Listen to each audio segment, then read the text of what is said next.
تو نبی علیہ السلام کو بھی کئی چیزیں خواب میں دکھائی جاتی تھی، کئی لوگوں کا عذاب دکھایا جاتا تھا. یہ آپ کو کتاب التعبیر چیپٹر پورا ملے گا اس کے اندر صحیح بخاری میں، تقریباً 60 احادیث خوابوں میں ملیں گی، اور تقریباً آپ کو 90 کے قریب احادیث کتاب الرؤیا چیپٹر صحیح مسلم کا اس میں ملیں گی. اور آپ کو مشکات میں بھی یہ دوسری جلد میں آپ کو اینڈ پہ جا کے نا چیپٹر آتا ہے خوابوں والا، اس میں آپ کو یہ والی حدیث مل جائے گی. ہاں یہ دیکھیں نا، کتاب الرؤیا نام رکھا ہے انہوں نے. اس میں آپ کو نا پہلی فصل میں بھی آپ کو یہ حدیث ملے گی، دوسری فصل میں بھی ہے. ہاں جی یہ حدیث بھی ورڈ بائی ورڈ میں پڑھ کے سنا دیتا ہوں آپ کو، تاکہ یہ صحیح بخاری میں حدیث ہے 7048، اور مشکات کے اندر جو میرے ہاتھوں میں 4621 ہے بخاری کے ریفرنس سے. سیدنا سمورہ بن جندب رضی اللہ تعالیٰ کہتے ہیں کہ جب رسول اللہ صلی اللہ علیہ وآلہ وسلم نماز پڑھ لیتے تو آپ صلی اللہ علیہ وآلہ وسلم اپنا رخ انور ہماری طرف کر لیتے اور فرماتے آج رات تم میں سے کسی نے کوئی خواب دیکھا ہے؟ راوی کہتے ہیں کہ اگر کسی نے خواب دیکھا ہوتا تو وہ آپ علیہ السلام سے بیان کرتا اور آپ صلی اللہ علیہ وآلہ وسلم جو اللہ چاہتا اس کی تعبیر بیان فرما دیتے. نبی علیہ السلام کی خواب کی تعبیر بیان کی ہوئی تو اتھینٹک ہے، باقی تو اندازے ہی ہے نا. تو پھر آپ صلی اللہ علیہ وآلہ وسلم نے ایک روز ہم سے پوچھا کیا تم میں سے کسی نے کوئی خواب دیکھا ہے؟ ہم نے عرض کیا نہیں. تو آپ صلی اللہ علیہ وآلہ وسلم نے فرمایا لیکن میں نے آج رات ایک خواب دیکھا. تو آپ علیہ السلام یعنی فجر کے بعد صحابہ کی طرف متوجہ ہو کے ان کے خواب سنا کرتے تھے، پھر تعبیر بیان کیا کرتے تھے. یعنی ایک دن کسی نے خواب نہیں دیکھا، وہ ظاہر ہے وہ پھر اللہ نے ہی وہ معاملہ کیا کہ کسی کو بھی خواب نظر نہیں آیا، کیونکہ اس دن اپنے نبی کو خواب دکھانا تھا نا، تو باقی دے خواب غائب. ظاہر ہے یہ اللہ کی طرف سے پلان ہو رہا ہوتا ہے نا. جب نبی دنیا میں موجود ہوتا ہے نا اس وقت بہت ایکسٹراڈنری واقعات ہو رہے ہوتے ہیں، کیونکہ امت کو دین سکھایا جا رہا ہوتا ہے. سر یہ خواب آپ سنیں اور اپنے آپ کو سامنے رکھ کے دیکھیں. اس خواب میں نبی علیہ السلام کو ان کی امت کے گناہوں کے عذابات دکھائے گئے. اللہم اجرنا من النار، اللہم اجرنا من النار، اللہم اجرنا من النار. اللہم من احییتہ منا فاحیہ علی الاسلام ومن توفیتہ منا فتوفہ علی الایمان. تو نبی علیہ السلام فرمایا میں نے 2 آدمی دیکھے. اب یہ آدمی کون تھے؟ کوئی فرشتے تھے. تو اینڈ پہ پتہ چلے گا یہ کون تھے. ابھی آپ صرف اس کا سسپینس رکھیں، آپ نے بھی سسپینس رکھا ہے. آپ فرمایا میں نے 2 آدمی دیکھے، وہ میرے پاس آئے اور انہوں نے مجھے ہاتھوں سے پکڑا اور مجھے ایک مقدس سرزمین کی طرف لے گئے. وہاں ایک آدمی بیٹھا ہوا تھا اور ایک کھڑا ہوا تھا. اس کے ہاتھ میں لوہے کا ایک ٹکڑا تھا. وہ اس کو دوسرے آدمی کے جبڑے میں داخل کرتا اور اس کو اس کی گدی تک چیر دیتا. یعنی یوں ڈال کے نا ایسے، یہ گدی یہ کہتے ہیں، یعنی یہ ہے نا یہ پورا جبڑا چیرتا ہوا پیچھے تک. پھر اسی طریقے سے دوسرے جبڑے کے ساتھ ایسا کرتا اور اتنے میں پہلا جبڑا ٹھیک ہو چکا ہوتا. استغفر اللہ. یعنی عذاب مسلسل. وہ کر کے ہٹا تو وہ واپس آ گیا، پھر دوبارہ سے تکلیف شروع. سر یہ ایک دفعہ نہیں برداشت ہو سکتی. پھر وہ اس عمل کو دہراتا تھا. تو میں نے ان آدمیوں سے پوچھا یہ کیا ہو رہا ہے؟ تو ان دونوں نے مجھ سے کہا آپ آگے چلیے. تو میں نے ان کے ساتھ آگے چلنا شروع کر دیا. پھر ہم ایک آدمی کے پاس آئے جو زمین پہ چت لیٹا ہوا تھا اور ایک آدمی ایک بڑا سا پتھر لے کے اس کے سرہانے کھڑا تھا اور وہ اس کے ساتھ اس کے سر کو کچل رہا تھا. جب وہ اسے مارتا تھا تو پتھر لڑک جاتا، وہ اسے لینے کے لیے جاتا لیکن اس کے واپس آنے تک اس کا سر پھر بالکل ٹھیک ہو جاتا. توبہ توبہ توبہ. اتنا بھاری پتھر کا عذاب اس شخص کے اوپر کہ اس کا سر جو ہے وہ چپٹا ہو رہا ہے اور پھر وہ پتھر لڑک کے دور چلا جا رہا ہے اور وہ اٹھانے کے لیے وہ پتھر جا رہا ہے، واپس آتا ہے تو دوبارہ سر واپس آ جاتا ہے. پھر اس تکلیف سے گزرنا ہے. سر آپ تو ایک دفعہ سر کے اندر برداشت نہیں ہم لوگ کر سکتے. اللہ تعالیٰ ہمیں ان عذابات سے محفوظ فرمائے. جب وہ اسے مارتا تھا تو پتھر لڑک جاتا، وہ اسے لینے کے لیے جاتا لیکن واپس آتا تو پھر اس کا سر ٹھیک ہو جاتا. وہ آدمی اس کے ساتھ پھر وہی کرنا شروع کر دیتا اور یہ عمل مسلسل جاری رہتا. میں نے کہا یہ کیا ہے؟ تو ان دونوں نے کہا یا رسول اللہ آگے چلیے. ہم اور آگے چلے حتیٰ کہ ہم تندور جیسے سوراخ کے پاس آئے جس کے اوپر کا حصہ تنگ تھا جبکہ اس کا نچلا حصہ کھلا تھا. اس کے نیچے آگ جل رہی تھی. جب وہ اوپر اٹھتی تو اس میں موجود افراد بھی اوپر بلند ہوتے. کوئی تندور تھا جو اندر سے بہت بڑا تھا, تو اس میں آگ کے اوپر کچھ لوگوں کو تلا جا رہا تھا. جب وہ آگ باہر نکلتی نا تو وہ بندے بھی باہر یوں نکلتے, پھر وہ اندر چلے جاتے. استغفر اللہ, اللہم اجرنا من النار. سر یہ بخاری شریف ہے, یہ بزرگ شریف, یہ کہانی شریف نہیں ہے, یہ بخاری شریف ہے.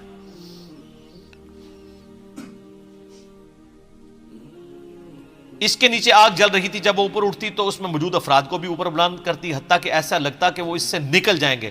اور جب وہ نیچے بیٹھنے لگتی تو وہ واپس چلے جاتے. اور میں نے اس تندور میں چند مردوں اور عورتوں کو ننگی حالت میں عذاب میں مبتلا دیکھا جن کے کپڑے نہیں تھے.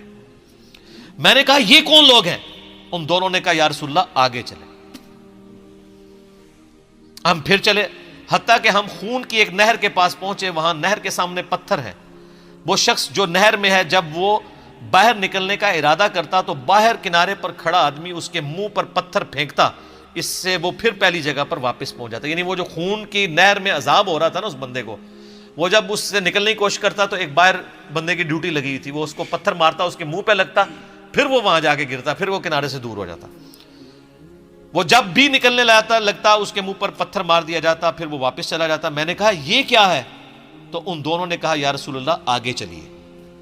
ہم آگے چلے حتیٰ کہ ہم سرسب شداب باغ میں پہنچ گئے. اس میں ایک بڑا سا درخت تھا اور اس کے تنے کے پاس ایک عمر رسیدہ شخص اور کچھ بچے تھے. اور درخت کے قریب ایک آدمی تھا, اس کے آگے آگ تھی جسے وہ جلا رہا تھا. وہ مجھے درخت پر لے گئے. انہوں نے مجھے درخت کے وسط میں ایک گھر میں داخل کیا. میں نے اس سے خوبصورت گھر کبھی زندگی میں نہیں دیکھا. اس میں بوڑھے, مرد, نوجوان, خواتین اور بچے سب تھے. پھر وہ مجھے وہاں سے باہر لے کر آئے اور درخت پر لے چڑھے اور مجھے اس سے بھی زیادہ بہترین خوبصورت گھر دکھایا. اس میں بھی بوڑھے اور جوان تھے. میں نے ان دونوں سے کہا تم رات بھر مجھے لیے پھر رہے ہو, مجھے یہ تو بتاؤ جو کچھ میں نے دیکھا ہے وہ کیا تھا؟ انہوں نے عرض کیا جی ہاں اب ہم آپ کو بتاتے ہیں. یعنی وہ سارے منظر دکھا کے نا نبی علیہ السلام فرمایا کہ بھی اتنا کچھ مجھے دکھایا, مجھے بتاؤ تو صحیح یہ کیا کچھ تھا. تو انہوں نے کہا اب ہم آپ کو بتاتے ہیں. یا رسول اللہ رہا وہ شخص جس کو آپ نے شروع میں دیکھا تھا کہ اس کے جبڑے کو چیرا جا رہا تھا, تو وہ شخص وہ تھا جو دنیا میں جھوٹ بولا کرتا تھا اور پھر وہ جھوٹ آگے نقل کیا جاتا تھا حتیٰ کہ وہ آفاق تک پہنچ جاتا تھا. یہ جو کچھ آج کل ہمارے سیاستدان کر رہے ہیں, سوشل میڈیا کے اوپر آ کے دوسرے پولیٹیکل لیڈر کو ڈی فیم کرنے کے لیے جھوٹ بول دیتے ہیں. اسی طریقے سے علماء بھی کرتے ہیں, کسی کو بدنام کرنے کے لیے اس کے اوپر جھوٹے. یعنی میں تو اس سے سفر کر رہا ہوں, میرے اوپر کلپ چڑھائے ہوئے ہیں انجینئر محمد علی مرزا کا دعوی نبوت, نعوذ باللہ. ہم اندازہ کریں, یعنی یہ وہ لوگ کلپ چڑھا رہے ہیں جن کے بزرگوں نے اپنے ناموں کے کلمے پڑھائے ہوئے ہیں. ایک غریب اتو بدتمیز, اور جو ان کو ننگا کر رہا ہے اس کو کہہ رہے ہیں دعوی نبوت. تو یہ ان کا عذاب ہے, یعنی یہ علماء کا عذاب ہے. تو یہ سب سے زیادہ جھوٹ کون بول رہا ہے, جھوٹا دین کون بیان کر رہا ہے؟ اس لیے بخاری مسلم حدیث ہے جس نے میری طرف جھوٹی حدیث منسوب کی اپنا مقام دوزخ میں دیکھ لے. اور صرف دوزخ کے پھیرا نہیں لگنا, اے عذاب ہونا ہے کہ یہ جبڑا چیر کے ادھر اور یہ والا ادھر. اچھا, پہلا عذاب بتا دیا. یا رسول اللہ آپ نے اس کے بعد جو منظر دیکھا وہ قیامت تک اس کے ساتھ کیا جائے گا. یعنی وہ جبڑے قیامت تک, یعنی اس سے یہ بھی پتا چل گیا کہ عالم برزخ اور قبر کا عذاب بھی برحق ہے. قیامت تک کیا جائے گا یہ عذاب, ابھی قیامت قائم نہیں ہوئی. وہ آدمی جو آپ نے دیکھا کہ اس کا سر کچلا جا رہا تھا, یعنی وہ بھاری سا پتھر تھا اس کے سر پہ ڈالا جاتا. سر یہ مسلمانوں کی اکثریت ہے. یہ وہ شخص تھا جس نے قرآن کا علم سیکھا لیکن اس کی نہ تو راتیں قرآن کے مطابق تھیں نہ دن کے اعمال قرآن کے مطابق تھے. پورے کا پورا دین ہی کور ہو گیا. اور یہ تو اس کے لیے ہے جس نے قرآن سیکھا, اور جس نے قرآن کو سیریس لے کے سیکھا بھی نہیں ہے. یہ تو وہی ہے نا کہ ماں باپ کو اف تک مت کہو, اور جو گالیاں دیتا ہے ماں باپ کو اس کا کوئی سوچ سکتا ہے؟ اور اس میں بھی ظاہر ہے کہ یہ قرآن کا علم سیکھ کے نہ دن کے مطابق عمل نہ رات کے مطابق. تو اس میں بھی اولین مخاطب وہ علماء ہیں جو ڈگریوں والے دعویٰ کرتے ہیں ہم نے دین کا علم حاصل کیا ہے, خود عمل نہیں کرتے, وہ بھی شامل ہے. یا رسول اللہ ان کے ساتھ بھی یہ سلوک قیامت تک جاری رہے گا. آپ نے جو سراغ میں دیکھا کہ وہ ننگی عورتیں اور مرد عذاب میں مبتلا تھے, وہ تھے جو دنیا میں زنا کیا کرتے تھے, زانیوں کی سزا, بولے اعوذ باللہ. پھر آپ نے جس نہر میں دیکھا کہ وہ شخص ڈبکیاں کھا رہا تھا خون کی نہر میں، وہ سود خور تھا، استغفر اللہ۔ پھر آپ نے درخت کے تنے کے ساتھ جس بزرگ کو دیکھا وہ حضرت ابراہیم علیہ السلام تھے، اور ان کے ارد گرد جو بچے تھے وہ لوگوں کی اولاد تھی۔ جو شخص آگ جلا رہا تھا وہ جہنم کا داروغہ یعنی سیدنا مالک علیہ السلام تھے، اور پھر جس پہلے گھر میں آپ داخل ہوئے وہ عام مومنین کا گھر تھا، رہا یہ گھر تو یہ شہداء کا گھر ہے، اور میں جبرائیل ہوں اور یہ میکائیل ہے۔ وہ دو بندے کون تھے؟ جبرائیل اور میکائیل علیہم السلام۔ اور آپ صلی اللہ علیہ وسلم اپنا سر اٹھائیں، جب میں نے سر اٹھایا تو میرے اوپر بادلوں کی مانند تھا۔ ان دونوں نے کہا یہ آپ کی منزل ہے، یعنی وہ ایک محل دکھایا گیا۔ میں نے کہا مجھے چھوڑ دو، میں اپنی منزل میں داخل ہو جاؤں۔ تو انہوں نے کہا ابھی آپ کی دنیا میں عمر باقی ہے جو آپ نے مکمل نہیں کی، جب آپ وہ دنیا میں اپنی زندگی مکمل کر لیں گے تو پھر آپ اپنی اسی جنت کی منزل میں داخل ہو جائیں گے۔ اس حدیث کا ذکر میں نے حیات النبی والے مصنف فائد میں بھی کیا تھا، نبی علیہ السلام کے جنت میں جو محل ہے۔ تو یہ وہ طویل حدیث ہے جی، اور رکت انگیز ہے، اور صرف یہ سن کے پھینکنے والی چیز نہیں ہے بلکہ اپنی اصلاح کرنے کی بھی ضرورت ہے۔ اللہم اجرنا من النار، اللہم اجرنا من النار، اللہم اجرنا من النار، اللہم من احییتہ منا فاحیہ علی الاسلام ومن توفیتہ منا فتوفہ علی الایمان، آمین ثم آمین۔